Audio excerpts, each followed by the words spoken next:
Iremos abordar um tema que se relaciona com a disfunção do citoesqueleto e a doença de Alzheimer, ou mal de Alzheimer. Para iniciar o nosso assunto, é importante falarmos sobre o citoesqueleto. O citoesqueleto é uma rede de filamentos proteicos, porque toda a estrutura que é composta por filamentos se encontram no citoplasma das células eucariontes. Dentre as suas funções estão sustentação, motilidade e transporte de moléculas. Os tipos de filamentos que compõem o citoesqueleto são filamentos intermediários, microtúbulos e os filamentos de actina. A composição do citoesqueleto não se dá somente pelos filamentos, pois também são compostos por proteínas acessórias, e elas têm a função de ajudar o citoesqueleto a progredir com suas características respectivas. As proteínas acessórias se classificam em proteínas reguladoras, proteínas ligadoras e proteínas motoras. Um exemplo da ação dessas proteínas é a junção de todos os filamentos num formato de rede.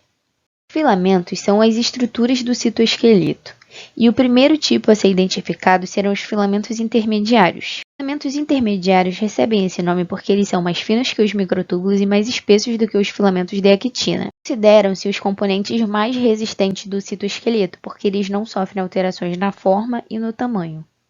Encontrados em estruturas de alfa-hélice e são compostos por polipeptídeos.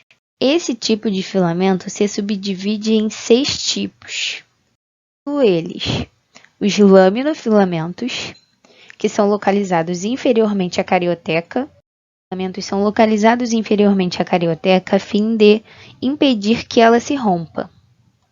Filamentos de queratina. Os filamentos de queratina podem ser encontrados no cabelo, nas unhas ou na pele. Filamentos de vimentina. Os filamentos de vimentina podem ser encontrados em células embrionárias, tais como as células sanguíneas. Filamentos de desmina. Os filamentos de desminas podem ser encontrados em células musculares. Gliales. Os filamentos gliales são encontrados nas células da glia. Por fim, os neurofilamentos, os quais são encontrados nos neurônios. Observa-se que a principal função dos filamentos intermediários é impedir que ocorra a quebra da membrana plasmática. Sendo assim, vale frisar que todos os tipos de filamentos intermediários, sendo eles os subfilamentos, estão apresentados em formato de rede, como podemos observar na foto ao lado.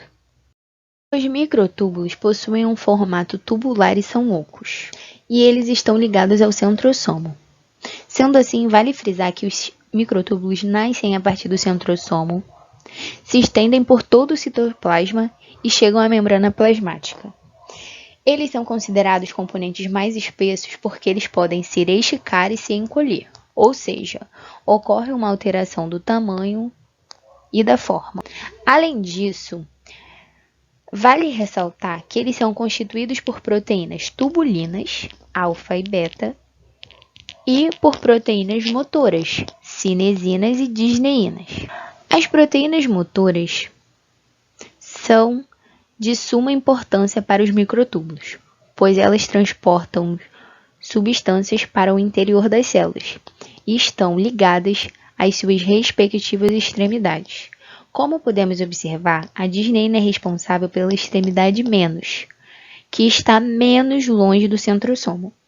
Já a cinesina se localiza na extremidade mais, que está mais distante do centrosomo.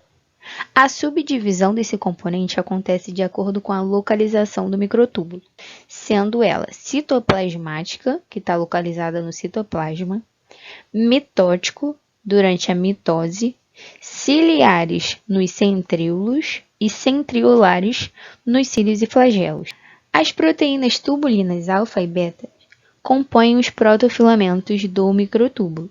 Os protofilamentos são constituídos por 13 proteínas tubulinas, alternativamente entre alfa e beta.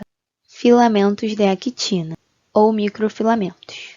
Os filamentos de actina são reconhecidos como microfilamentos porque eles são os mais finos dos citoesqueletos. Eles são compostos pela proteína actina e são encontrados no formato de dupla hélice. Esses filamentos passam pelo processo de alteração do tamanho e da forma. Além disso, os filamentos de actinas são subdivididos em dois tipos, corticais e transcelulares.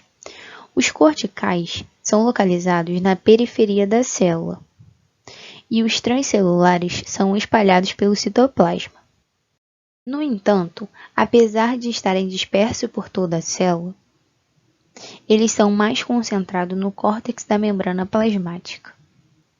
O filamento de actina é em dupla hélice, e essa dupla hélice é composta pela actina F e pela actina G. Essas actinas têm suas respectivas extremidades, sendo ela positiva ou negativa. Quando acontece a entrada da actina G, a actina F sai pela extremidade menos, ou seja, ocorre a entrada da actina G pela extremidade mais e acontece a saída da actina F pela extremidade menos. Sendo assim, é importante falarmos sobre os tipos de filamentos de actina, que são não muscular, responsáveis pelas moléculas de actina G, e muscular, responsáveis pelas moléculas de actina F. Entrando em nosso contexto, iremos abordar uma doença chamada Alzheimer. Essa patologia é neurodegenerativa, ou seja, não há a regeneração da célula morta, tendo em vista que as células nervosas e os tecidos são mortos devido a uma disfunção no microtúbulo e ao acúmulo de uma proteína chamada beta-amiloide, que forma as placas sênios. Sendo assim, vale frisar que todo esse processo faz com que o cérebro seja diminuído e acomete as funções cognitivas. O Alzheimer é a principal causa de demência, inclusive entre os idosos acima de 80 anos. O quadro clínico dessa doença está relacionado com os sintomas iniciais e os sintomas progressos. E esses sintomas estão envolvidos na evolução da doença, que são os estágios leve, moderado e grave. Para falarmos fisiopatologicamente sobre o Alzheimer, se faz necessário a introdução de alguns termos, sendo eles ramificações, células nervosas e sinapses. As ramificações são os impulsos nervosos recebidos pelas sinapses.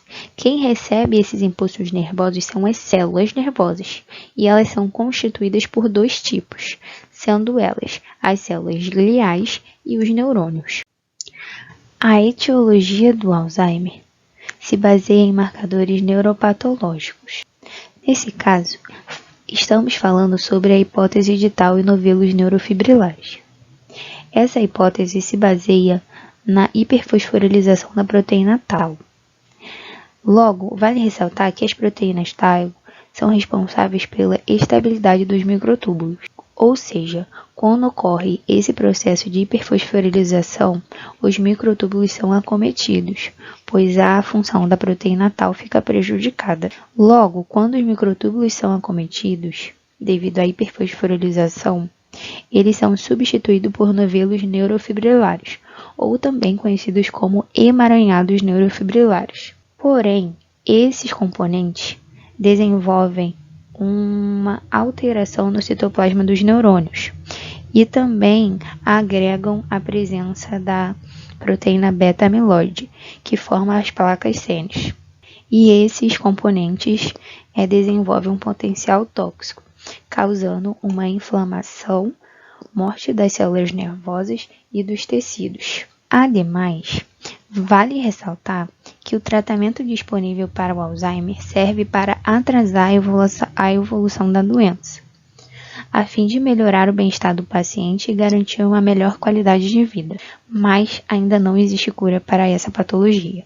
As manifestações neuropsiquiátricas dos pacientes portadores de Alzheimer são sintomas comportamentais notados pelos cuidadores e também podem ser diagnosticados por médicos especialistas, sendo eles neurologistas ou psiquiátricos.